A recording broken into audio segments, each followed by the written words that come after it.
Hello guys. तो जैसे कल हमने एफआर की 1.5 डे रिवीजन स्ट्रेटजी डिस्कस करी थी, आज हम एसएफएम की डिस्कस कर लेते हैं। आपका फर्स्ट एग्जाम एफआर का होगा, सेकंड एग्जाम आपका एसएफएम का है।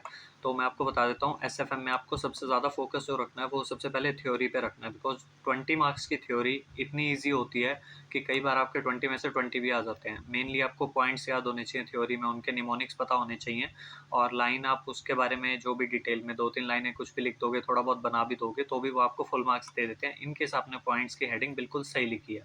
तो मैं आपको बता देता हूँ, जैसे आप एफआर का एग्जाम दे के आएंगे तो इवनिंग में फिर आपको क्या करना है, आपको सबसे पहले अपनी 20 मार्क्स की थ्योरी कंप्लीट करनी है।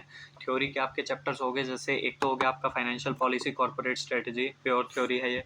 उसके बाद आपका एक चैप्टर आ गया रिस्क मैनेजमेंट, इसमें एक आधा प्रैक्टिकल क्वेश्चन है। उसके बाद आपका आ गया सिक्योरिटी एनालिसिस, इसमें भी आई थिंक 2-3 प्रैक्टिकल क्वेश्चन है, बाकी ऑलमोस्ट थ्योरी है। और आपका कौन सा चैप्टर आ गया थ्योरी का, उसके बाद सिक्योरिटाइजेशन है, ये आपका प्योर थ्योरी है। और उसके बाद आपका चैप्टर आ गया स्टार्ट ऑफ फाइनेंस, ये आपका थ्योरी का चैप्टर है। तो ये जो मेनली चैप्टर्स हैं, थ्योरी मोस्ट प्रोबेबली इन्हीं में से आती है। तो आपको मतलब मेनली पेपर में 5 ही क्वेश्चन अटेम्प्ट करने होते हैं, तो हर क्वेश्चन में एक लास्ट पार्ट आपको 4 मार्क्स का थ्योरी का मिलेगा। तो कभी गलती से रेयरली मतलब ऐसा होता है कि इनके अलावा किसी और प्रैक्टिकल चैप्टर में से थ्योरी आ गई, अदरवाइज इन्हीं चैप्टर्स में से थ्योरी आती है। तो आप इसमें से अटेम्प्ट करें, बहुत इजी रहेगा आपके लिए। तो इसलिए आपको सबसे पहले जैसे ही आप अपना पेपर दे के आएंगे एफआर का, आपको सबसे पहले थ्योरी के 5 चैप्टर्स कंप्लीट कर लेने हैं, और जो रिस्क मैनेजमेंट और सिक्योरिटी एनालिसिस में 1-2 प्रैक्टिकल क्वेश्चन है वो भी आप देख लेना। जब आपका ये हो जाता है, उसके बाद अगर आप नेक्स्ट डे स्टार्ट कर रहे हैं तो फिर आपको सबसे पहले इंटरेस्ट रेट रिस्क मैनेजमेंट और इंटरनेशनल फाइनेंशियल मैनेजमेंट कर लेना चाहिए।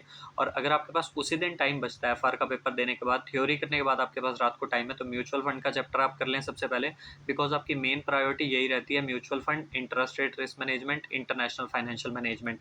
ये इसलिए क्योंकि म्यूचुअल फंड में गिने चुने 20 क्वेश्चन है, जिनमें से एक क्वेश्चन कंपलसरी आता है। इंटरेस्ट रेट रिस्क मैनेजमेंट और आईएफएम जो इंटरनेशनल फाइनेंशियल मैनेजमेंट है, उनमें से भी दोनों में से एक एक क्वेश्चन भी आ जाता है, और इनमें question he on an average 10-10 question है एक चैप्टर में।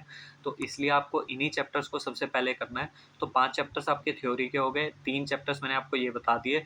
फॉर एग्जाम्पल आप जैसे एफआर का पेपर देने के बाद जो आपका नेक्स्ट मॉर्निंग है, उसमें अगर आप स्टार्ट करते हैं तो आप इंटरनेशनल फाइनेंशियल मैनेजमेंट और इंटरेस्ट रेट रिस्क मैनेजमेंट को पहले कर लें, क्योंकि उस टाइम फ्रेश माइंड होता है। तो ये जो आपके चैप्टर्स हैं ये आपके कवर अप हो जाएंगे, और 10-12 क्वेश्चन के अंदर आपका अच्छे से कवर अप हो जाएगा। और उसके बाद आपका एक चैप्टर आ गया जैसे पोर्टफोलियो मैनेजमेंट, और उसके बाद डेरिवेटिव। ये 2 चैप्टर आपको उसके बाद करने हैं, बिकॉज पोर्टफोलियो मैनेजमेंट और डेरिवेटिव कई बार ऐसा होता है कि मतलब इन दोनों चैप्टर्स को मिला के ऑन एन एवरेज 3 क्वेश्चंस आपके आते ही हैं बड़े।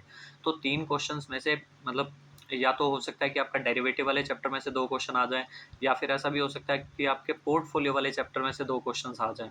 तो जनरली ऐसा रहता ही है कि दोनों चैप्टर में से ऑन एन एवरेज 3 क्वेश्चंस आते हैं, तो ये बहुत स्कोरिंग भी होते हैं और थोड़े ईजी हैं as compared to other chapters. तो इसके बाद आपके अदर चैप्टर्स बचे कौन कौन से, आपका एक तो बच गया कॉर्पोरेट वैल्यूएशन, वो आप बीच में कभी भी कर लीजिएगा, मतलब शाम के टाइम में आपको ठीक लगे। लेकिन सबसे पहले आपको मेनली यही सीक्वेंस फॉलो करनी है। इसके बाद आपके जो बड़े चैप्टर्स बच रहे हैं, लेंथी चैप्टर्स, उसमें आगे आपका एक फॉरेक्स बच रहा है, एक मर्जर बच रहा है आपका, और एक सिक्योरिटी वैल्यूएशन बचा हुआ है।